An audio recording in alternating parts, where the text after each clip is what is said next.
Hello everyone, I am recording the first episode for My Furry Protogen 1.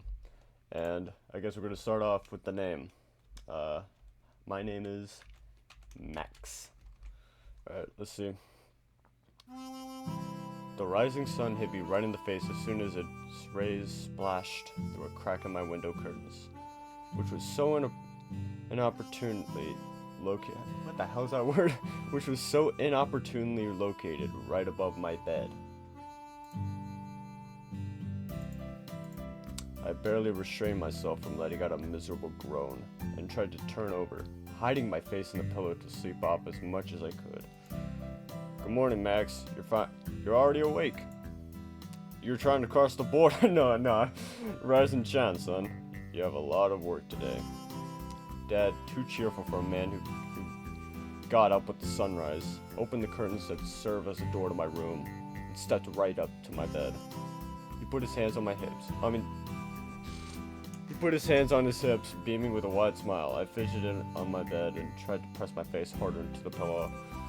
Pop, please let me sleep. It's still early. Early? It's not too early, son. It's time to accomplish new feats. What feats? Dad, really? What do you mean? Your everyday, son. It's a little feat for our entire community. Come on, get up. I made an agreement with Stefan. He promised to show the best outfit for your birthday for free. He agreed to do it as a gift. Can you believe that? Without hiding the sarcastic notes in my voice, I chuckled from under the blanket. It is unbelievable, an act of outstanding generosity. I told him the same thing. Stefan is the best sailor in our village. A truly gifted man, as if the mother of heaven herself kissed him on his hands. So get up soon. Your mom has already made breakfast. You don't want to be late, do you? Stefan is a busy man. He won't have time later. Although, of course, he will definitely have time for our chosen one. Dad smiled at me affectionately, patted on the top of my head, peeking out from under the blanket, and went to the window to throw open the curtains. I grimaced and sighed heavily, but didn't say anything. It was better to accept my fate than to start an argument for the 100th time, for which I had no strength in my morning. After almost 20 years of this, I had no strength left to argue, no matter how much my head ached any time I heard the chosen one bullshit. It stuck to me like a stigma when I was 3 years old, and little had changed since then. The day when my fate was predetermined by the gods. To be more precise, one god, who according to legends is the younger brother of the Mother of Heaven, named Lit. I remembered for the rest of my life. Which was strange, because at the time, I was no more than 3 years old. Maybe these were false memories that I invented for myself, while listening to my parents' stories about this wonderful day throughout my childhood. But it didn't matter, whether they were false or not. All that mattered were the blurry pictures stuck in my head. It was the flame of the bonfire, at which the solemn birthday celebration of all the village children born on this date took place. It just coincided with the end of the year, when our settlement of Northern Valley was harvesting. It was the signing of the school choir girls. The smell of freshly brewed birdberry juice. The elders came to give the usual instructions to the younger generation, and at that moment one of them informed us all that he had a vision. He had seen Lit, who in the form of a starbird descended to him from the sky and told him that I, a 3-year-old child, the son of a simple farmer, carried a great destiny. According to the elder, in the future I would become the head of the community. I would lead the village to prosperity and save it from destruction. And if I decided to turn off my path, I would have instantly brought terrible trouble to the village community. Though, what kind of trouble was this? No one specified. We were simply confronted with the same fact. And so in an instant, I turned from a simple child, the same as all my peers and friends, into a savior whose fate was predetermined by someone from above for the rest of my life. In my opinion, the elder story about Lit was complete bull. No, I'm kidding. Who took from the starbird, who took the form of a starbird, was strange and did not inspire confidence, but the villagers thought otherwise. Hold on, is my mic good? Okay. Turn that down a little bit. Everyone immediately took the elders' words on faith. After all, they used to live like this for many centuries, never questioning the story, which was more like a fairy tale in my eyes. At first, I really liked the idea of being the chosen one. I was a simple child, whom few people noticed, who had to do everything on par with my peers, and take part in natural competition for toys, for roles in children's games, at a queue for bungee jumping. Yet, I became almost the first person in the community, looked after like a precious brilliant. I got the best treats, best toys, best clothes. Every villager wanted to see me. The teachers at the village school treated me differently. Always helped and didn't give poor grades, even if I deserved them. And how wonderful my birthdays were. Now, my birthday was celebrated separately from the others. Previously, all children born on the same day celebrated the same way and received the same gifts until the age of 20. But the birthdays of the chosen one was celebrated separately, so the birthdays of the others were usually switched for another day. I got the best, most desired gifts, and most importantly, everything was free. Treats, fancy clothes, anything I could ask for. My parents couldn't get enough of it. Their son was the real savior of the community, to whom everything was given. But in return, whose life forever belonged to this tiny piece of land with a settlement on it, and belonged to each resident separately, because I had to save them. Even though I didn't know from whom or from what. I'd been asking myself this question since I was 10 years old, when the realization of my difficult fate finally settled upon my child's mind. From whom would I save the Northern Valley? If it meant the attack of the southern tribes, I would hardly be of any help. It was highly doubtful that I would become an excellent warrior, no matter how much they taught me to fight. Swords, I didn't show much success. Put that a little bit down, actually.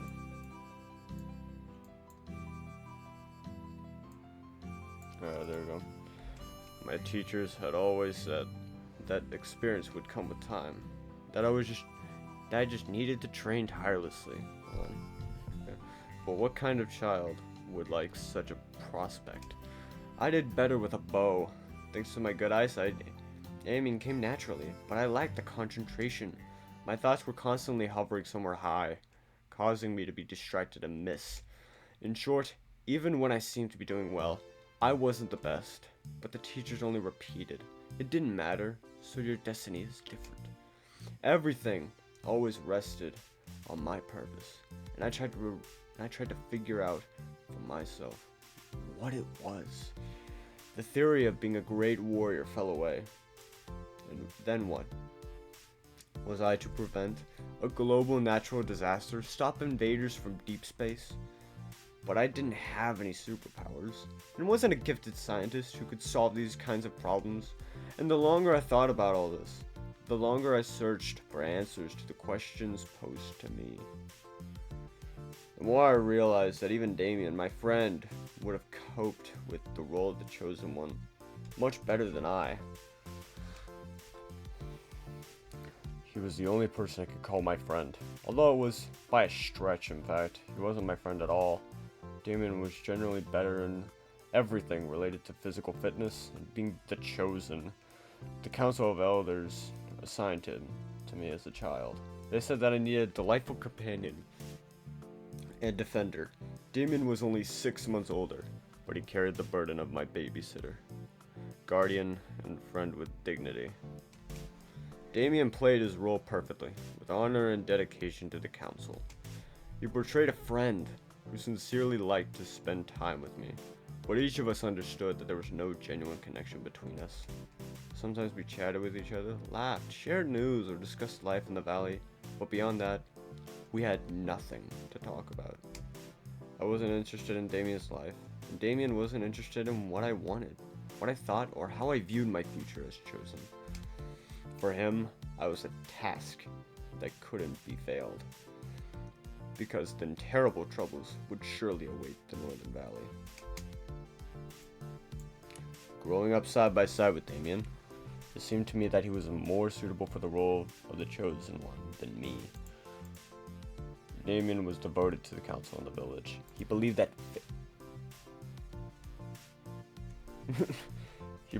fate had long predetermined life for all of us, and that it was stupid to resist this. More than once or twice, Damien shared that if he became the chosen one, it would make him the happiest person on the planet. But I was the chosen one, and Damien was happy. And Damien was happy for me, because that's what the stars decided. So that's what was right.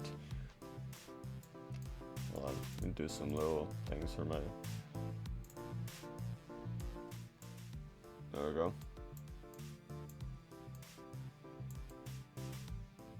There we go. Return, okay. I was very far from his philosophy, but I tried not to show it once again. Just once during the years of our friendship, I mentioned in passing that the fate of the chosen one didn't please me very much. That it was unfair to decide for me who I should be and what to do in life. I said I would much prefer the life of an ordinary peasant than preparing for the role of savior, the essence of which became more and more incomprehensible to me every single year. And even though the life of an ordinary peasant wasn't the most pleasant for me, it was better than the burden that the elders placed on my shoulders. When Damien heard my revelations, he was terrified. All the kindness on his face immediately disappeared. He seemed to have forgotten how he had been getting used to the role of my friend for years, and fervently declared that I was wrong. He said that I was talking utter nonsense, and it would be better for me to stop thinking like that. Otherwise, he would tell the elders everything. What exactly the elders would do to me for this? I don't know. After all, they wouldn't punish their chosen one. They wouldn't send me to prison until the day of all days when they needed my help. But Damien was filled with righteous anger and outrage. My words didn't fit into his picture of the world, and the only threat he knew was punishment from the elders. It was as if Damien himself was afraid that a beautiful story about the chosen one would fall apart if he questioned any of it. What was a cage for me was a magnificent gift for him. Damien got so angry that he called me an idiot, a selfish bastard. And in his opinion, I wanted to jeopardize the fate of our tribe, the fate of the Northern Valley, and possibly the planet as a whole. I tried to explain to him that this wasn't my intention, and he had simply overreacted, but it didn't work. Damien thought that since I was dissatisfied with my position, that meant that the fate of the village was indefinite to me, as well as the elders' words and the lives of all members of the community. For several minutes he shouted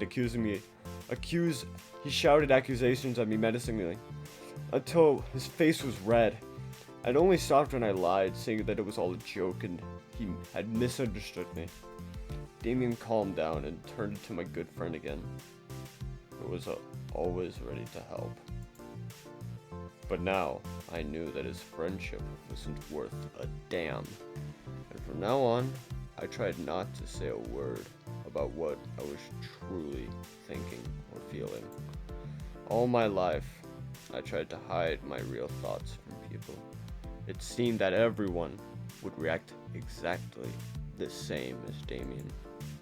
Even my parents. Damn! I'm gonna break out here for a sec. That's insane. That's fucking crazy, dude. Having even your parents acting that way, fucking hell, man. Fucking hell.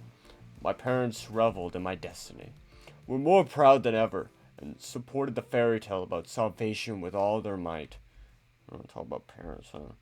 When I turned 15, I asked not to celebrate my birthday separately. At the time, the stigma of a special boy was already sickening. I wanted to be an ordinary person for at least one day, to celebrate my birthday with everyone and pretend as if they had never been any lit with his warning. However, my parents were vehem- vehe- vehemently against my idea. They said that I should not be ashamed of my destiny, that I simply had to recognize my peculiarity, and that being different was great. But what was great about it? I had no friends, no hobbies. I spent all my free time on classes and training, and those with whom I would have liked to make friends, or at least try it, looked at me like a deity descended from heaven. I saw myself as a small animal in a cage. They even fed me in a certain way. Since childhood, my parents put me on a strict diet, which included only the most healthy products.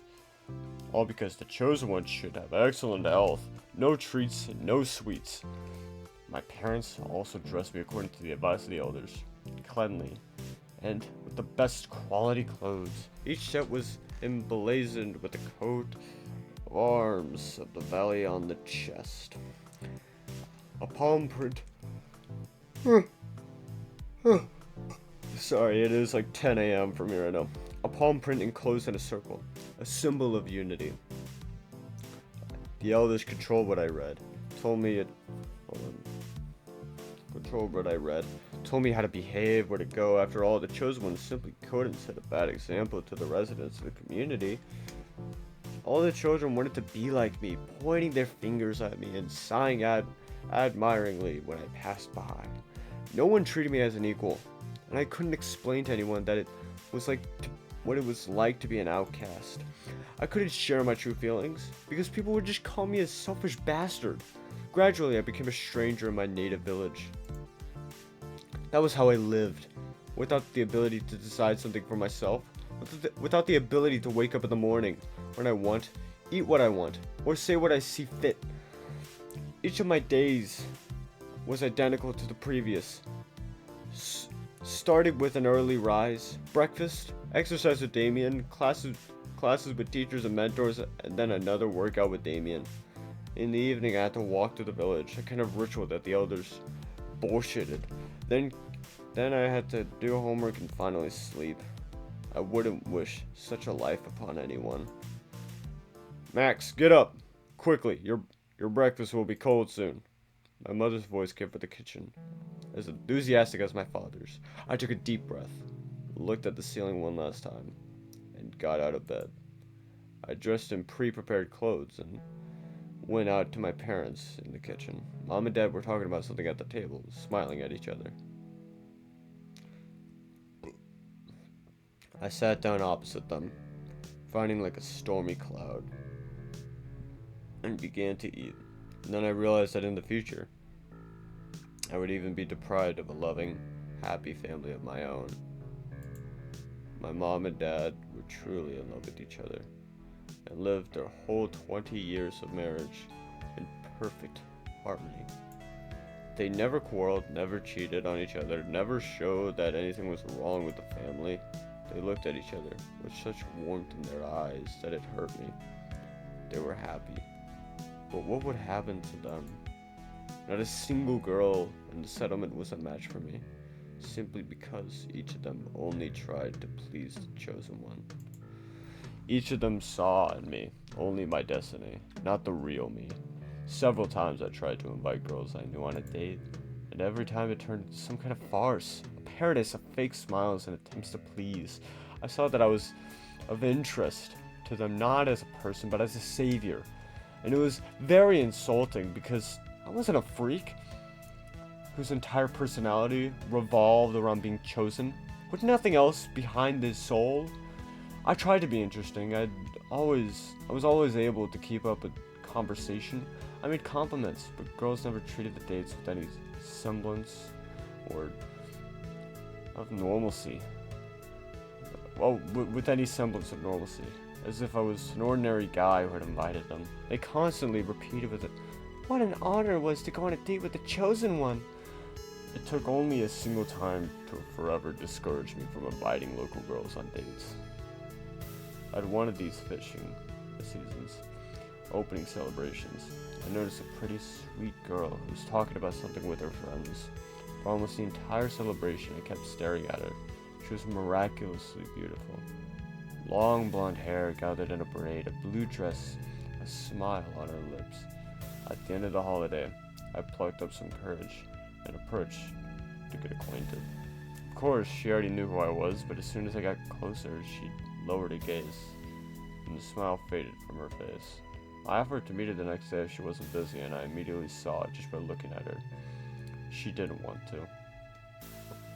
She bit her lip and replied uncertainly, "Well, I don't know." And at that moment, her friends standing nearby, who had been looking at me with admiration, burned with outrage. How dare she refuse someone like him? The chosen one called her on a date and she dared refuse. Other villagers standing nearby immediately picked up on their moods, repeating the news of this outrage. The girl's friends insisted that she couldn't refuse the chosen one, that I was the savior, and that since I invited you, she had to say yes.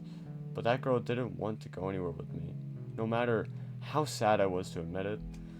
But under the pressure of a small crowd, which began to shame her for ignorance, almost with tears in her eyes, she agreed. It was at this moment I realized that I would definitely not invite girls anywhere else, in order to spare them from any public judgment they might receive by simply interacting with me. And although I could take advantage of this situation, take advantage of the power that was granted to me for some reason, it wasn't in my nature. I felt somehow disgusted with myself in the crowd. I felt offended on the girl's behalf. I assured her that everything was fine, and that we could just walk around the village. I did it so that she wouldn't get a poor reputation. My reputation wasn't in danger, but hers was. The next day we took a walk, only spending half an hour together. I assured her that she didn't have to see me if she didn't want to. The girl thanked me, and since then I tried not to approach her once again, or anyone else for that matter. Ever since then I was sure that I wouldn't see a fortunate marriage, even if I felt deeply in love. What was the guarantee that I would be the one whose love I, and not the chosen one? And all this was the fault of the elders, and to some extent my parents, who actively played along with the crowd. It was the worst thing one could imagine. "Son, have you already written a speech for tomorrow's celebration?" I shrugged my shoulders, not distracting myself from the oatmeal. "Of course, Dad, I finished it last week." Mom smiled affectionately. "Atta boy! I told you, honey. Our son is the most responsible boy of all." "I already knew that, dear. And to think that such an exciting event is just a day away. Our child becomes an adult. And it's not just the celebration of a simple child either, but the savior of our community." I sighed. My parents started the old song again, about how lucky they were that I was the one who was born to them, just how good it was that I chose them when my soul was floating somewhere among the stars, and how lucky the whole village was that I was their savior. I wanted to cover my ears with my hands, but that wouldn't help either. I heard all this day after day, but before my birthday, it was doubly so. "Hello, chosen one. How are you? I hope you're in a fighting mood." I chuckled to myself, preferring not to answer these questions. It seemed like Damien was just a wind-up toy that had been playing the same tune for so many years. I had another long, identical day ahead of me. Little do you know, my friend. So I'm gonna save here, actually. Retard. My parents looked at me with undisguised enthusiasm. "Everything is ready, son. We've been waiting for you. Let's go soon." "How handsome you are." I tried to swallow my displeasure. I spent the whole day with Stefan, the sewer, who sewed me another uncomfortable, tasteless suit. In this long robe, I looked more like an old bearded magician from a fairy tale than a simple birthday boy turned 20 years old. I didn't like the clothes. I didn't like the celebration. I didn't like damn anything. My headache was already in advance. Oh, shit. My bad. Trigger finger. I wanted to run away and never come back. How much longer would it last? Each of my birthdays resembled someone else's, and were not to my taste at all. And the idiotic traditions I was forced to partake in didn't make it any better. I've been thinking about the traditional speech I've been preparing for the celebration all week. I had to write exactly what the residents of the community wanted to hear, not what I really would like to say. And taking into account the fact that I was writing a speech for the 10th time. Hold on. This is lower again. Okay.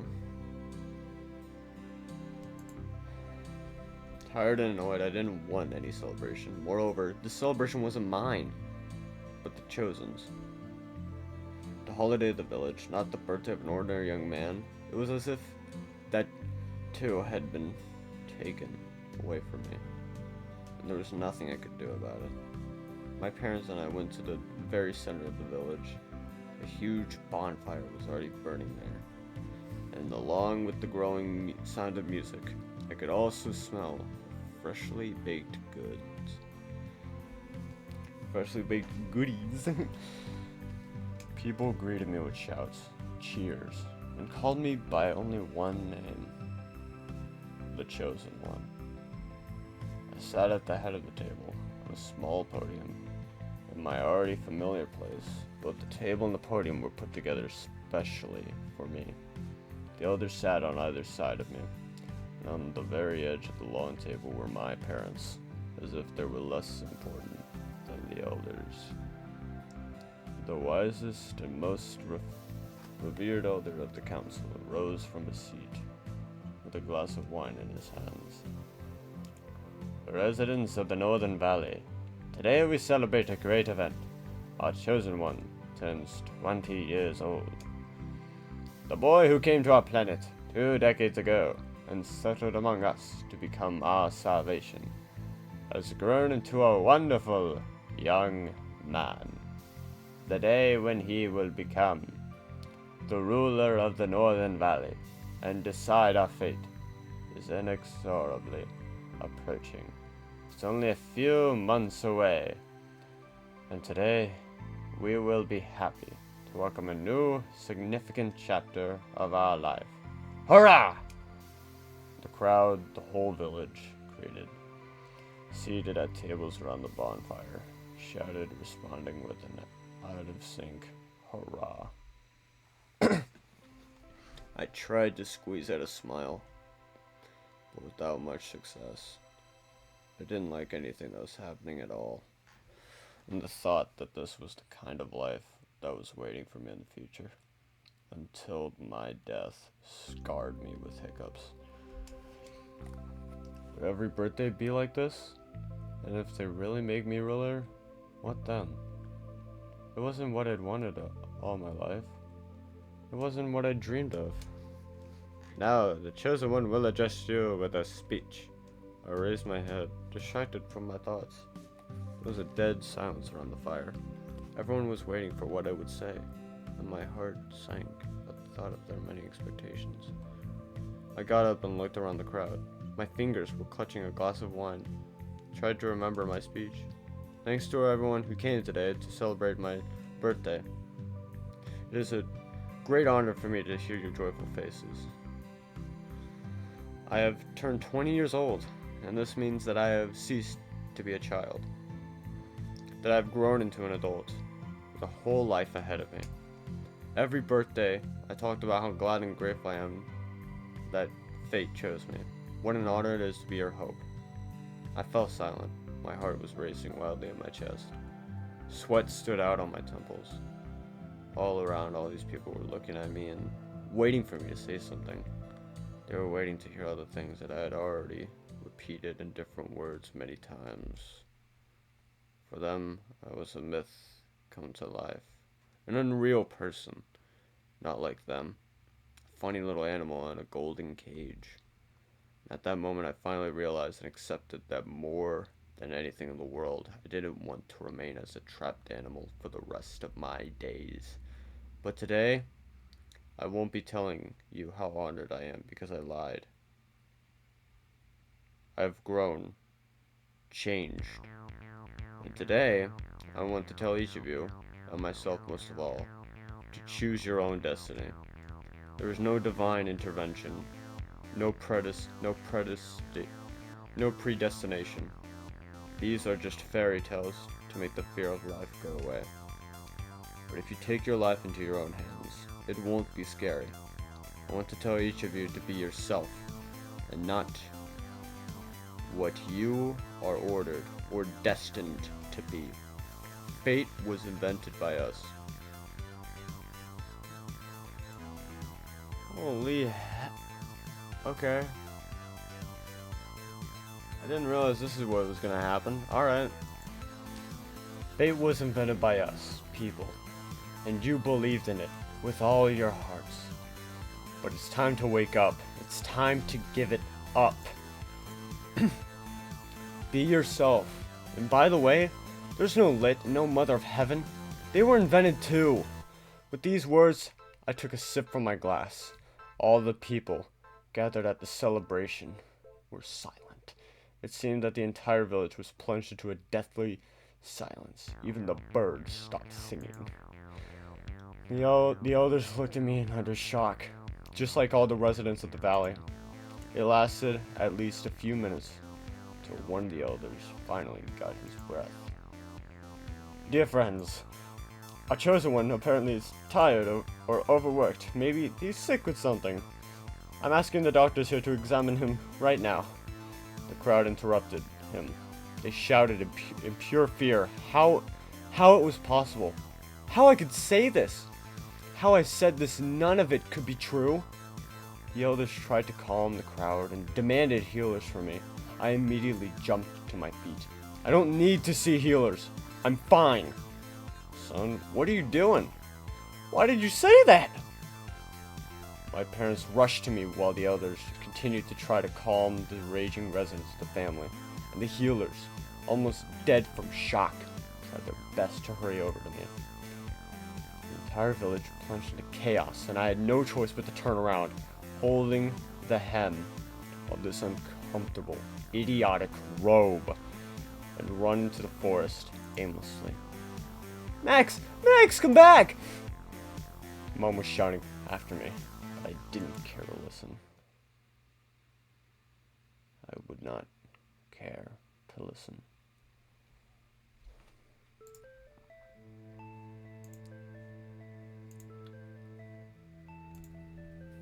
I didn't know how long I had been running. It seemed like I was about to run around the entire planet in a circle. I tried not to look back, afraid to see the torches in the hands of the villagers running after me. But I was lucky, apparently. No one had followed me in the dark. Exhausted, I collapsed into some seemingly harmless bushes and instantly fell asleep.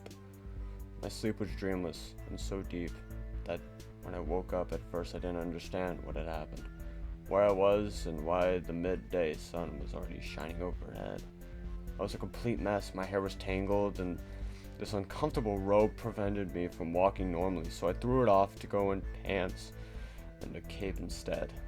I was lucky that my sudden escape fell during the off-season.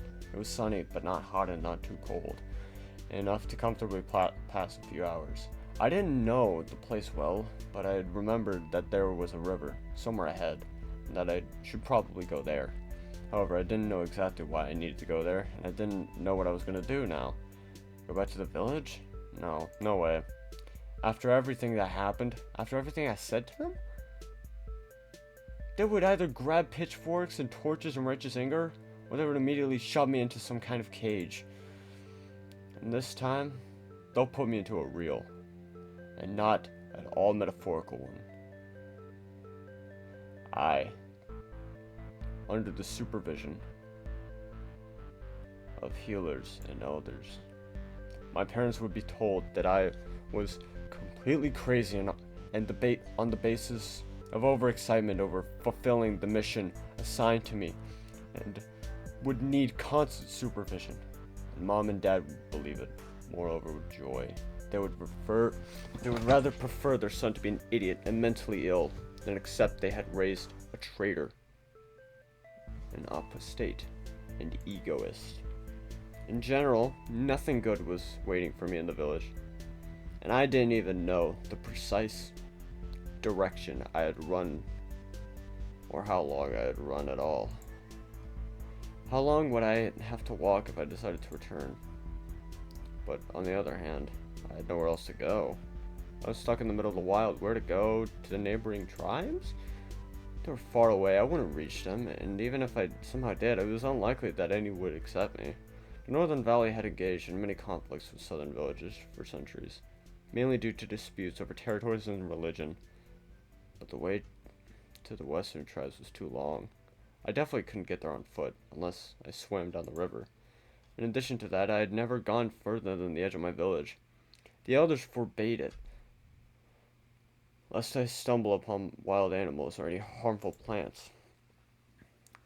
Everything was no doubt worried about me. Everyone was no doubt worried about me, yet I had chosen to abandon everything, to just shamefully run away. But what could I do? Continue to endure all this? I kicked angrily at a stone and came under my feet as I walked.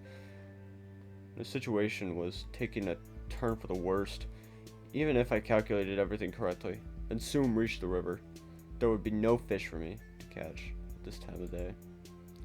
Either way, I would have to return, otherwise I would just die of hunger. I wouldn't last long on berries and mushrooms in the forest. I sighed heavily. What happened at the birthday party was probably a nervous breakdown. I didn't plan on running away like this.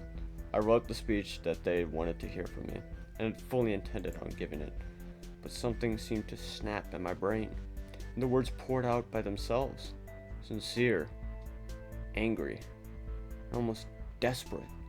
I remembered what I had also blurted out about Lit and the Mother of Heaven, and my hands completely dropped. People would definitely not forgive me for this. They would burn me alive for such an outrageous act.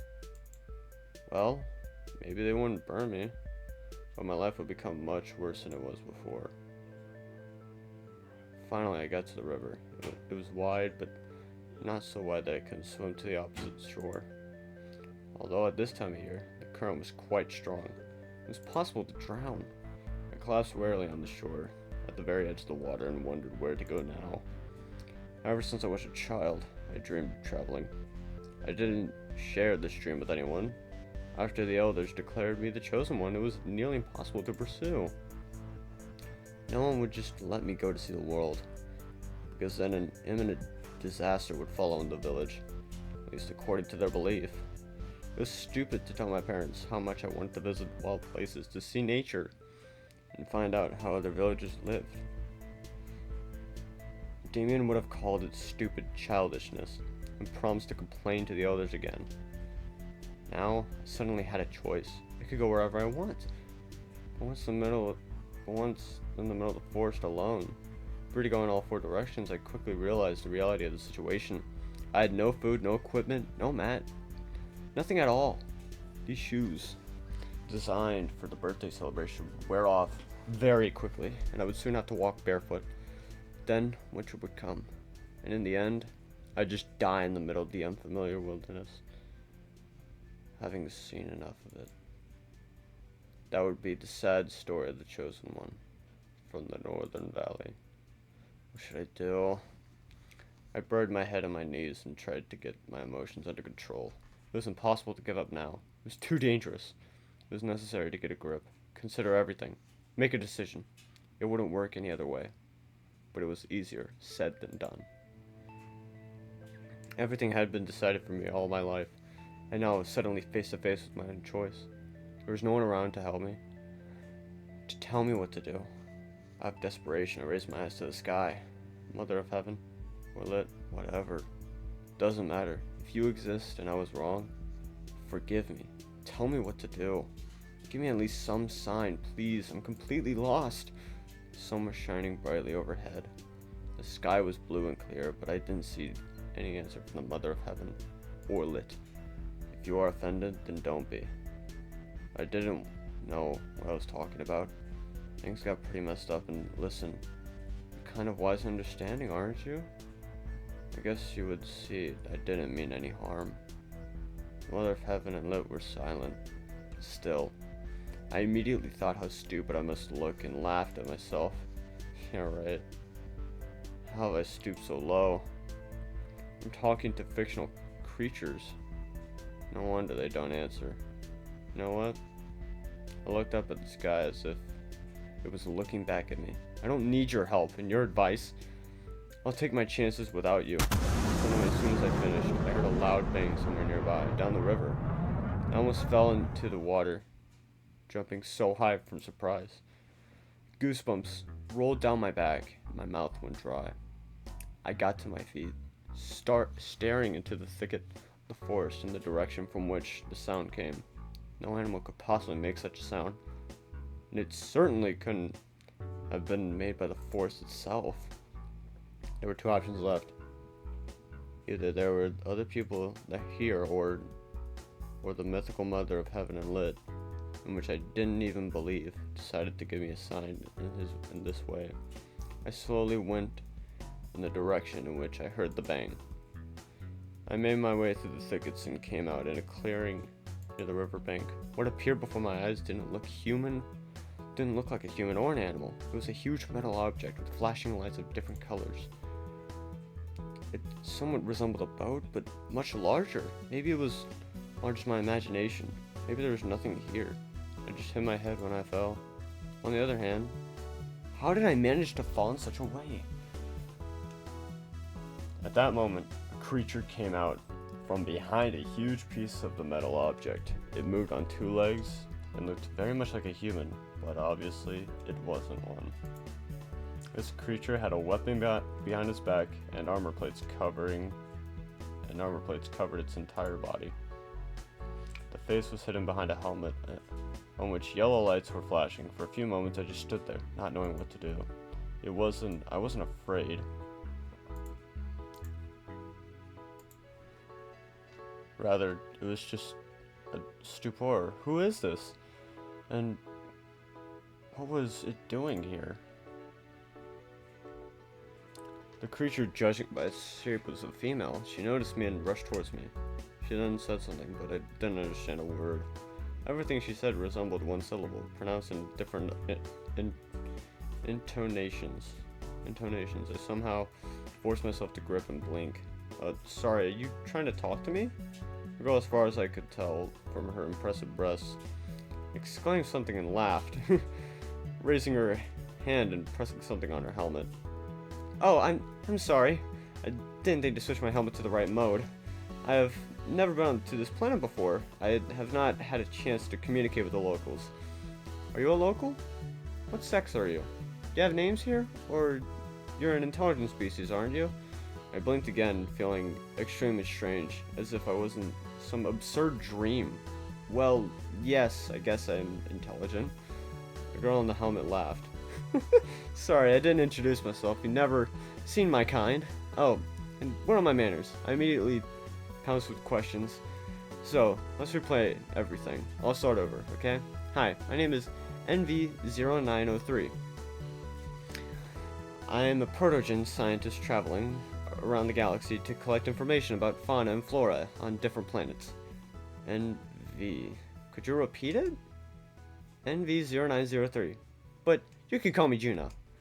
I assume you have names here, right? What's your name?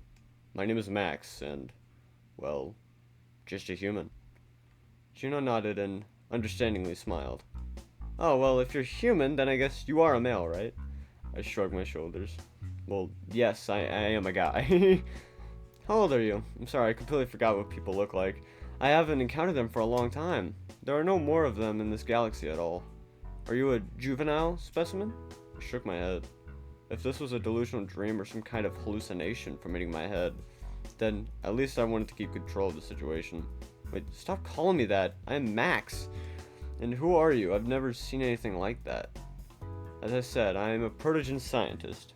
We are an intelligent species of cyborgs from a very far corner of the universe. Your planet is poorly studied. My species visited it some time ago. But then, everything was different here. There was not much nature. Wow, so exciting! I guess there are more animals now, right? Well, of course, there were no people here back then either. I smiled nervously. I hope you don't want to enslave us, or... At the moment, I thought with horror that the elder's prediction from Lip could be true. I left the village. Brought trouble to the planet, and now aliens from outer space would destroy us. Goosebumps ran down my skin, even the hair on my head stirred with fright. But Juno looked at me like I was an idiot. Although I couldn't see her face, it seemed to me that all her emotions were conveyed by her helmet. I laughed out loud. What? No! I'm a scientist and researcher. I study and document all the planets I travel to. This is our universal mission and even a hobby. We Protogens don't enslave anyone. Don't worry. Ah, well then. That's good. Welcome, I guess? Thank you. What stage of technological progress are you at now? What energy do you use? I blinked again. What are you talking about? Well, I guess you're not even a type 1. Damn, I'm sorry. Forget what I said. Everything has to come naturally. Your kind has to figure it out yourself. I'm forbidden to share knowledge. A friend of mine got to a planet a couple decades ago whose inhabitants hadn't even invented the wheel yet, and quickly told them everything about how to evolve as soon as possible. As soon as he did it, such chaos began there, it was horrible. So, it is better not to tell you anything important. You will have to do everything yourself. What are you talking about? Am I dreaming? No? Why? Haven't you been in contact with other intelligent species before? Scratch my head. Well, except with the Kugels, but they're not that intelligent, just very clever animals. Kugels? Oh, interesting. And who's that? They're a kind of fish. But they are not exactly fish. In short, they live underwater and they're smart creatures. Alright, I'll have to study them later. Sounds really interesting. By the way, your planet is quite beautiful. Where are you from? Do you have a settlement here? Yes, about an hour's walk away, but maybe a bit more, in the Northern Valley. We're the largest community in this part of the planet. We have a small planet, but it's great. We start sooner and finish faster, right? What do we start? As I said, I have to write down all the information about this planet's nature, or at least everything I can get to. Could you take me to your elders, or whoever's in charge in your village? I swallowed, realizing that I couldn't go back there right now. And of course, I couldn't bring some creature with metal all over its body. Then they would definitely burn me at a ritual bonfire. Why do you need them? You see, it's going to be hard for me alone. Usually, if there are intelligent races on the planet, I ask a local community for a companion as a guide and assistant. Things are much easier that way. Juno looked at me expectantly, and I realized that I didn't know what to say to her. On the one hand, I could take her to the village and stay there, then somehow explain my behavior and ask. This way, I had to beg for permission to stay where I escaped from only yesterday. Of course, didn't want to continue with such an existence, but if I wanted to survive, I had no choice. At the same time, Jesus Christ, I suddenly realized that this was my chance. Maybe this was the signal that the Mother of Heaven had sent me.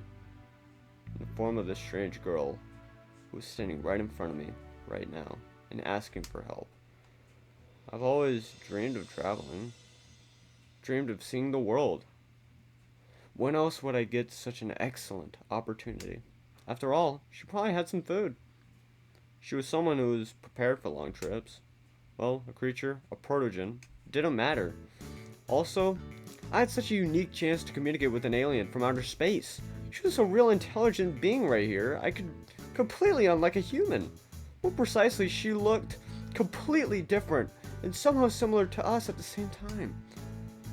I understood that starting a friendship with a lie was no good, and it didn't work at all with people, but I couldn't stop myself. You know, you don't need to go to the village. Actually, you're awfully lucky. The thing is, I'm, well, you could say the second most important person in the village.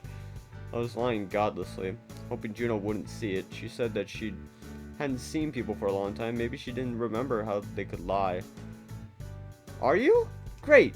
Then, it's a long walk to the village. We'll go next time. You can count on me. I'll help you myself. I'll be your guide. It's not difficult for me. I know you're I know our planet inside and out. My own lies made my ears burn with shame. What did I know? Nothing!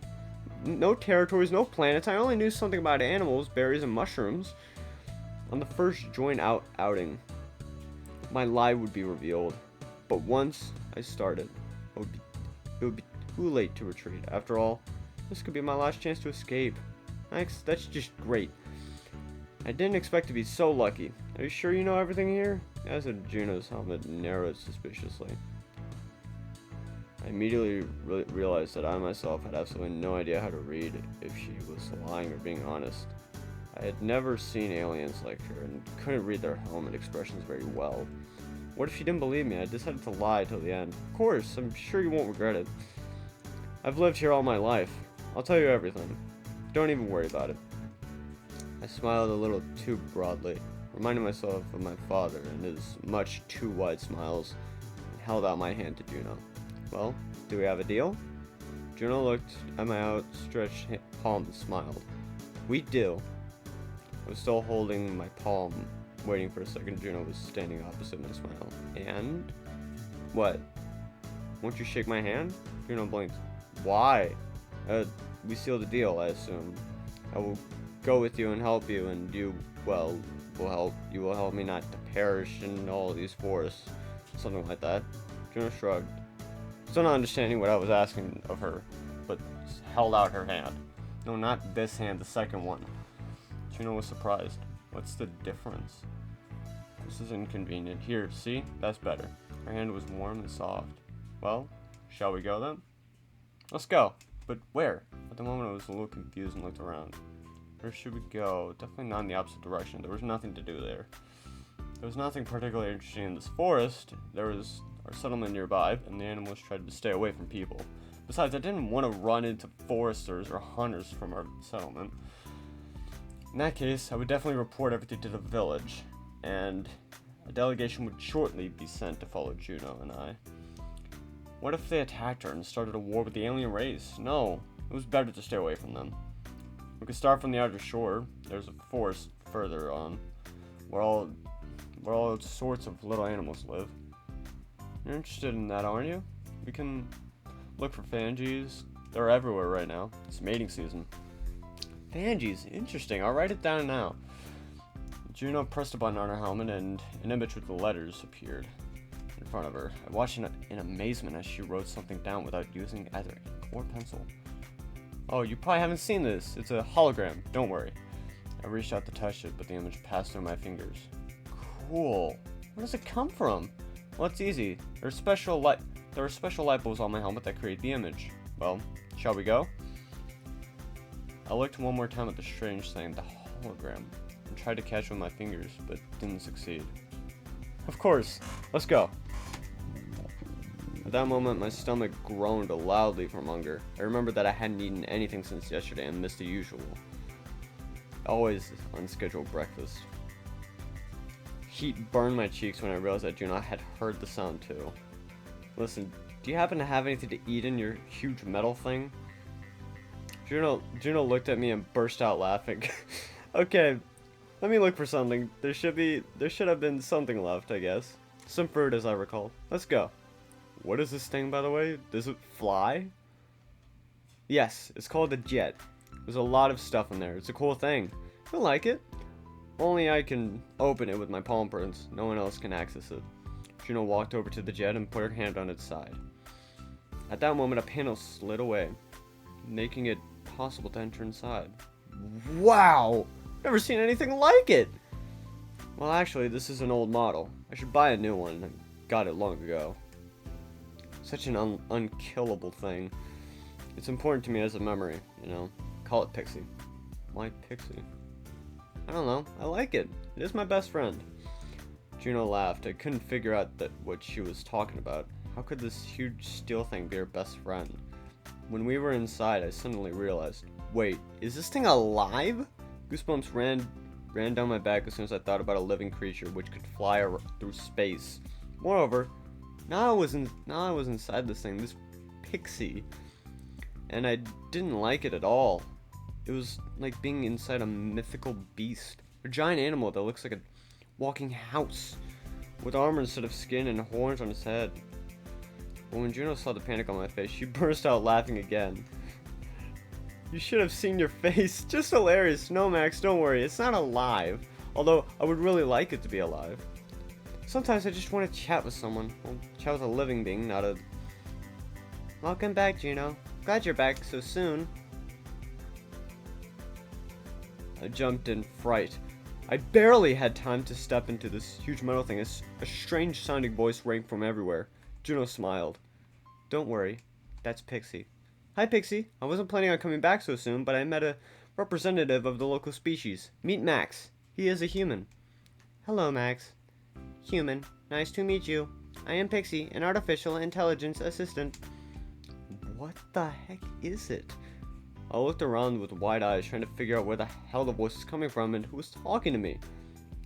The inside of Pixie was clean and very beautiful. It all resembled the hold of a ship from books I'd read at school, but it was so much more than that. Juno opened a cabinet and took out a box. Pixie is an artificial intelligence that lives on my jet. Well, he doesn't live literally.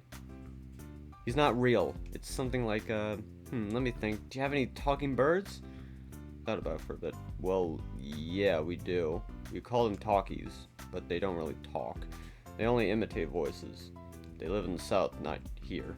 Well, my Pixie is almost the same. He doesn't speak for real. He kind of imitates speech. He helps me with the ship and research, and I can also chat with him sometimes if I get bored. Actually, I talk to him all the time. Traveling through space alone, you know, it can be very boring.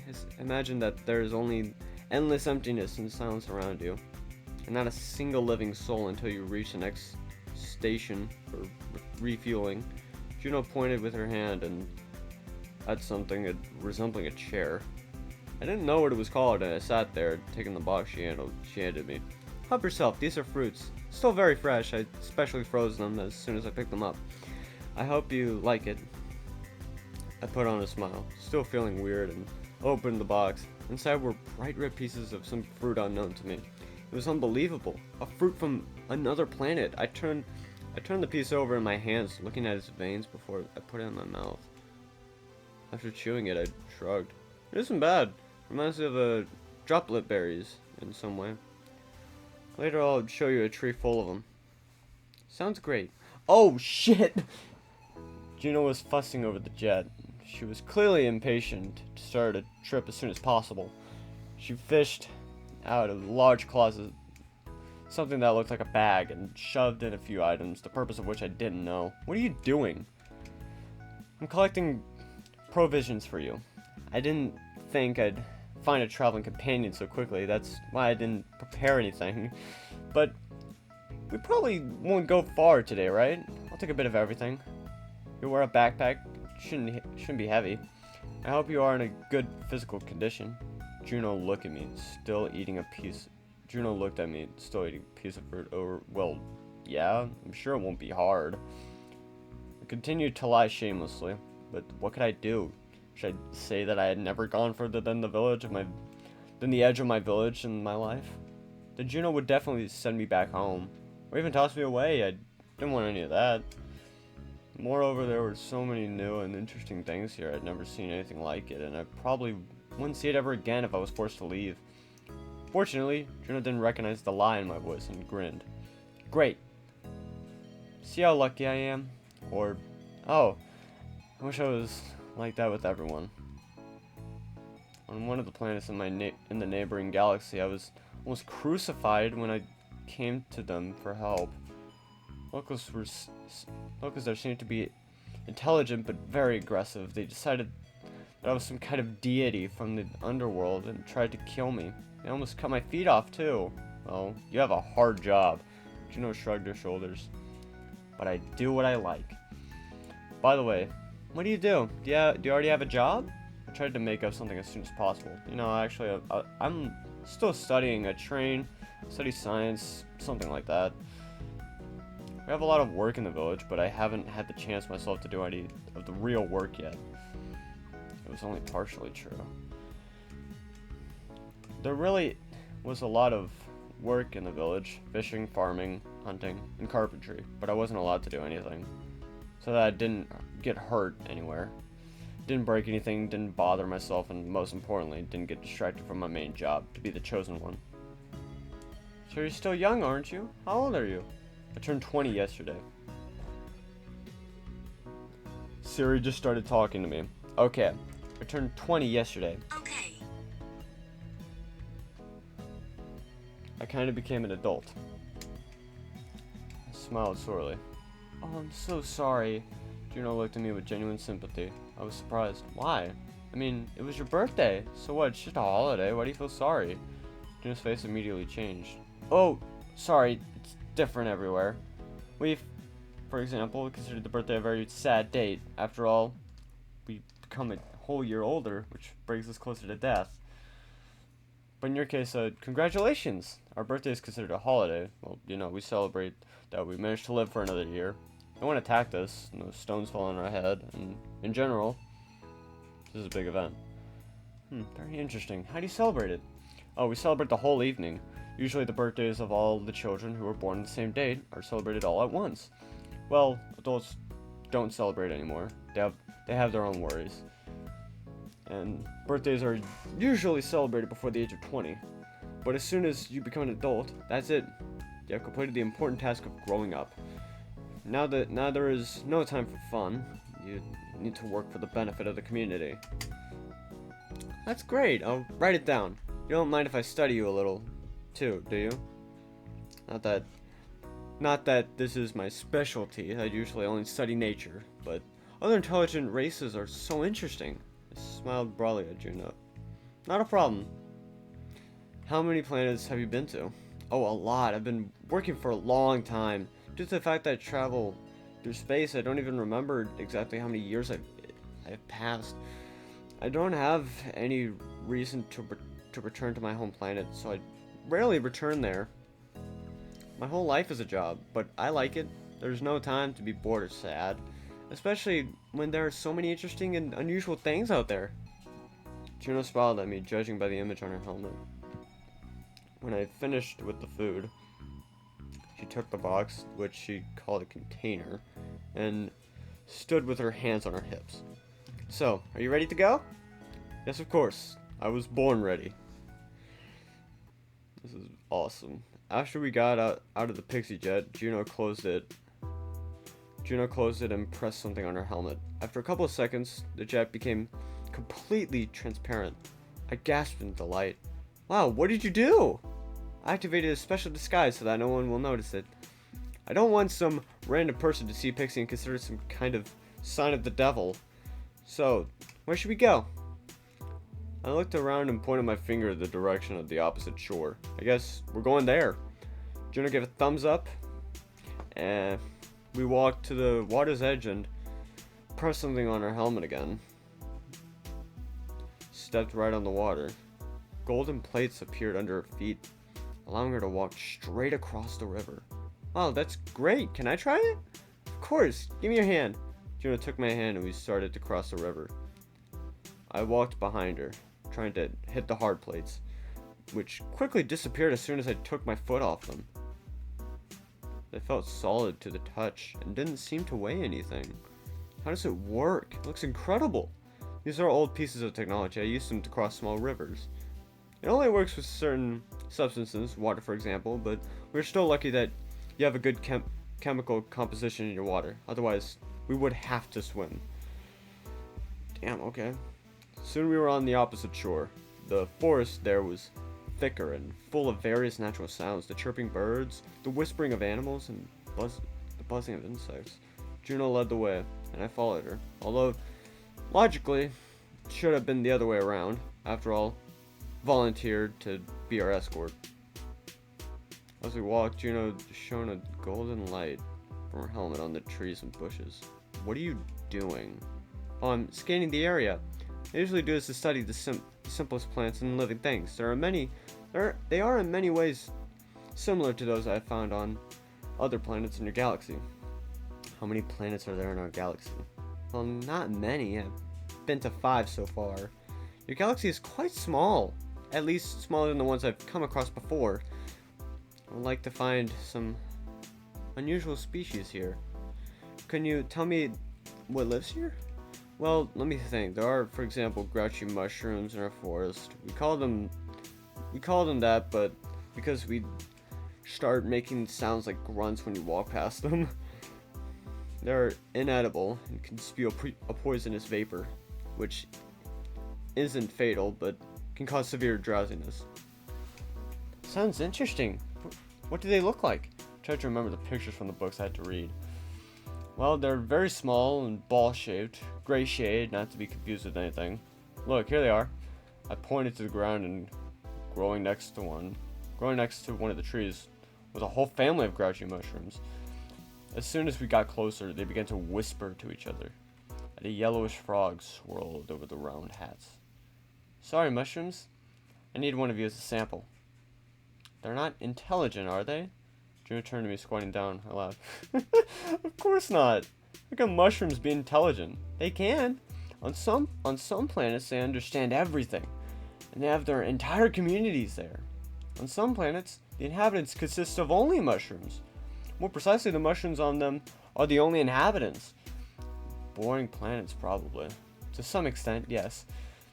Juno pulled a small mushroom out of the ground, which began to grumble angrily and spit yellowish fog at her.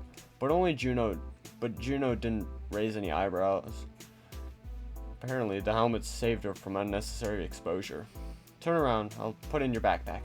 I turned around, Juno opened her backpack and shoved the mushroom into a small bag. We can move on. Huh. Sexy Juno and I are going to bang later. We'd been hanging out in the woods all day. I didn't even know how much time had passed. We wandered around, stopping every 10 minutes at some plant or living creature. Juno didn't collect animals as samples. According to her, it was enough to photograph them. As she explained, it meant to capture the image with her helmet and take a smear from them. But she cut off a piece from the planets and tucked them into my backpack, intending to study them in her laboratory in the near future. After a few hours of such an unusually long walk, I was ready to just fall to the ground and stay there. My whole body ached and my legs were buzzing terribly. I wanted to eat and sleep, but I couldn't say a word to Juno.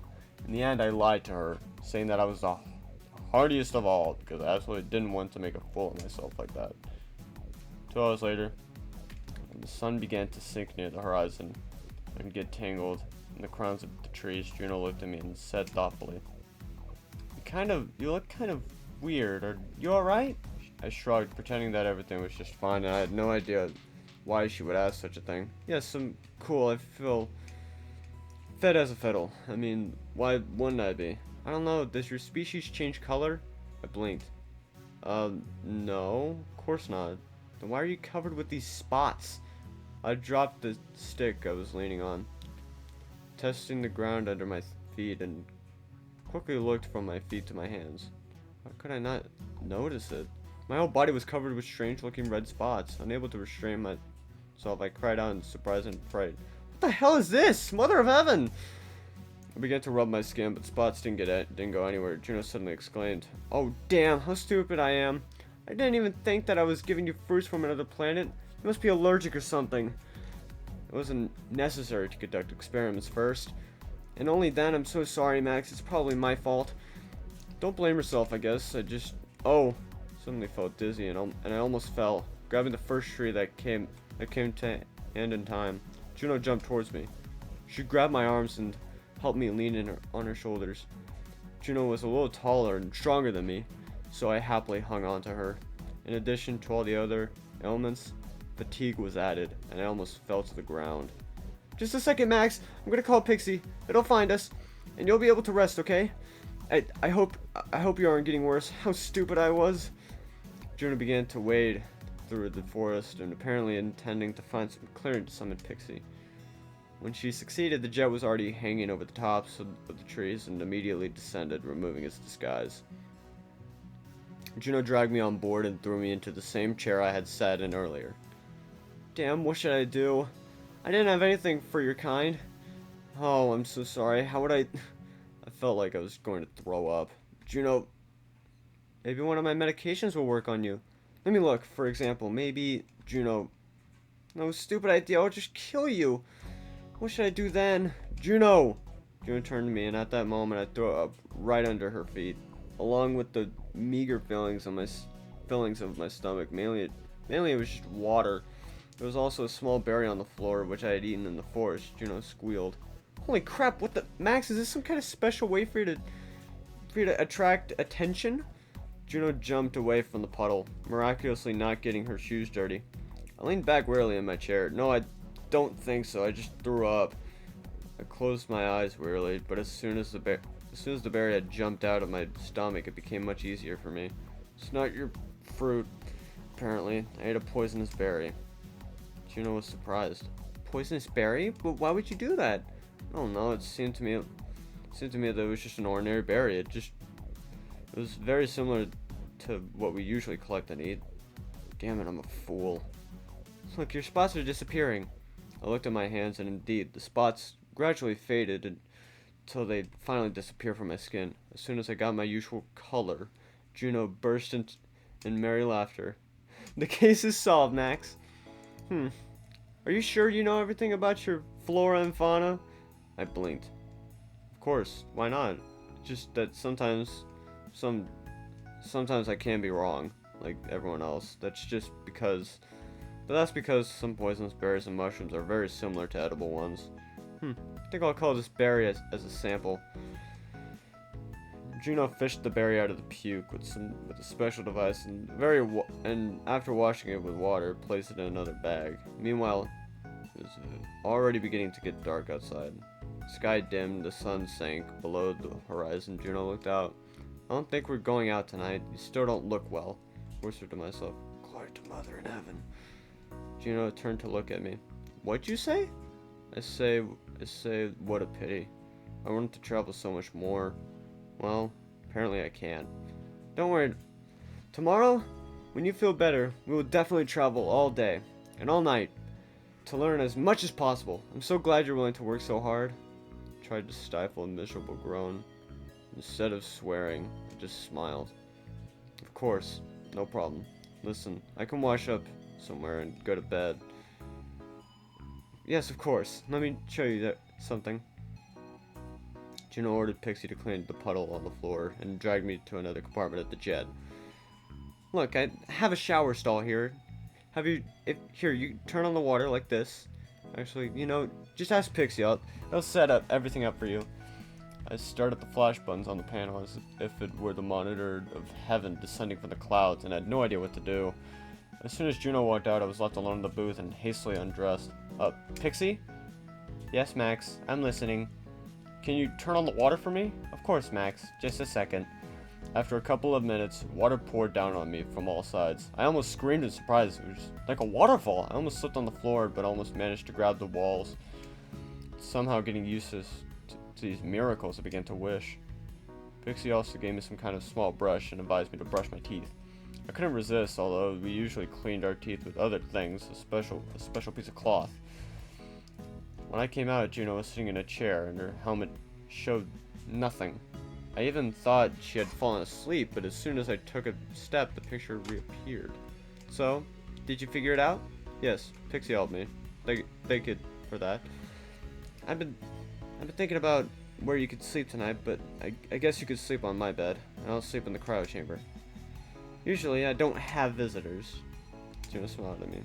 I don't know, it sounds wrong to me. I mean, it's your jet. I don't want to kick you out of your own bed. Maybe you'd rather lie down on the bed yourself. And I'm in this... What'd you call it? It's very nice of you, but I'd rather lie down in my cryo chamber capsule myself. It's not turned on right now, of course, but what if you press some buttons in your sleep? Also, I'm used to sleeping there. And it might be uncomfortable for you, so lie down in my bed. Don't worry. Juno pointed to a bed in the corner of the compartment. The bed looked exactly the same as ours, but bigger. Couldn't dream of such a big bed. Then good night, I guess? Good night? Oh yeah, I guess. Don't you wish good night? No, we just say bye. Bye, Max. See you tomorrow. I smiled and shrugged my shoulders. Okay. Bye, Juno.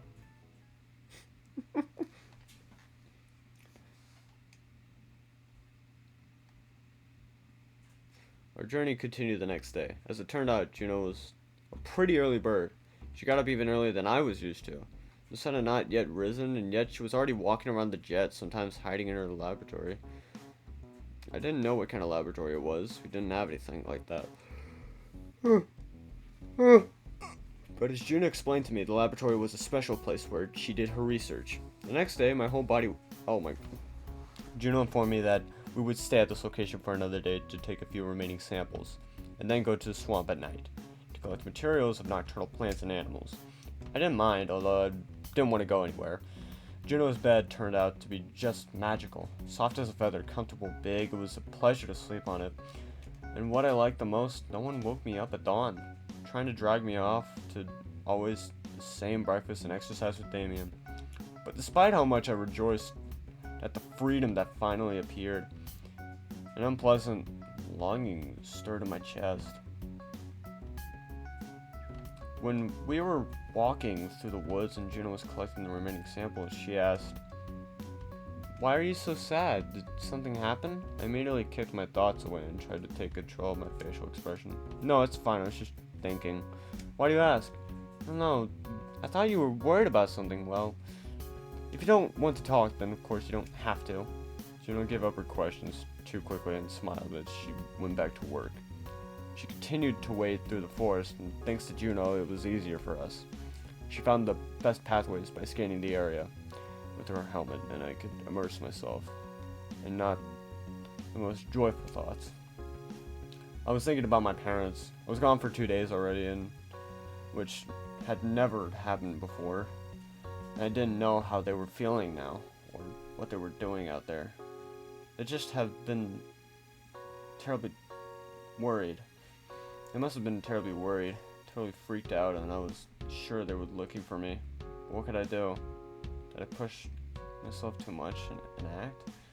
I kicked a tree branch near my foot and sighed. I didn't make this choice in the first place. I didn't want to be chosen. But now for once I chose what to do and where to go. Juno was fun. But from time to time I thought back to my parents, even though I tried to control it. "Hey, I think we can go back to Pixie. By the way, I was thinking maybe you need to pack something to eat. What about mushrooms? We could cook them. I have a kitchen on the jet."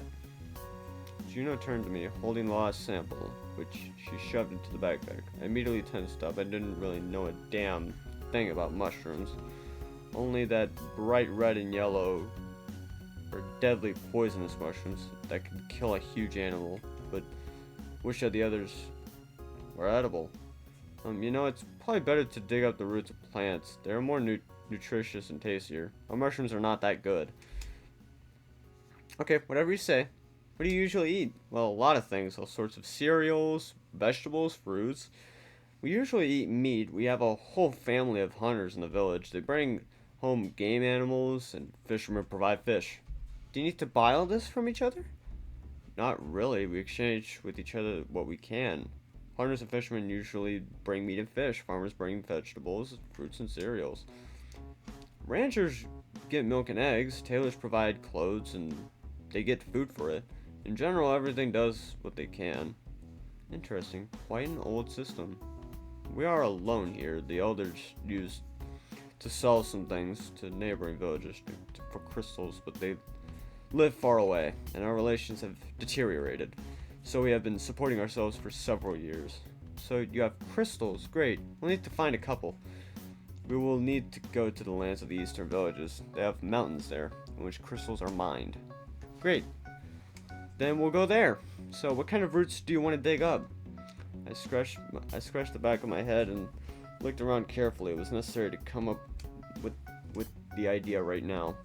Actually, I really needed to find food.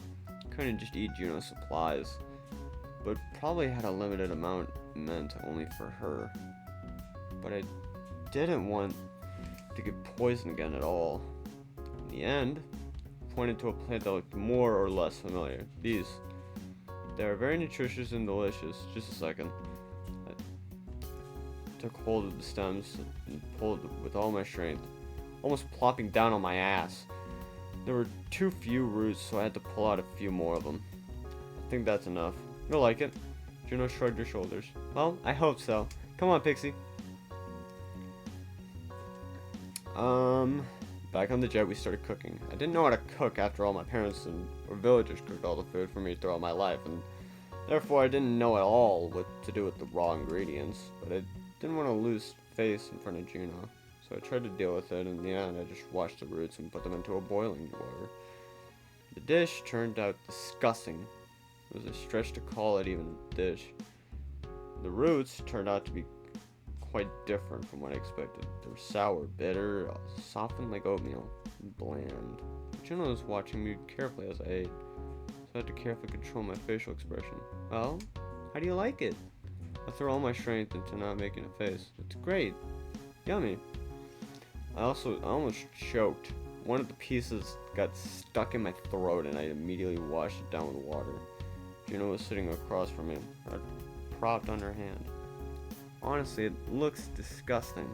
She made a sad expression with her helmet, but I'd already gotten used to most of her digital facial expressions. It was still strange for me not to see the face of the person I was communicating with, and only a picture, like in a book.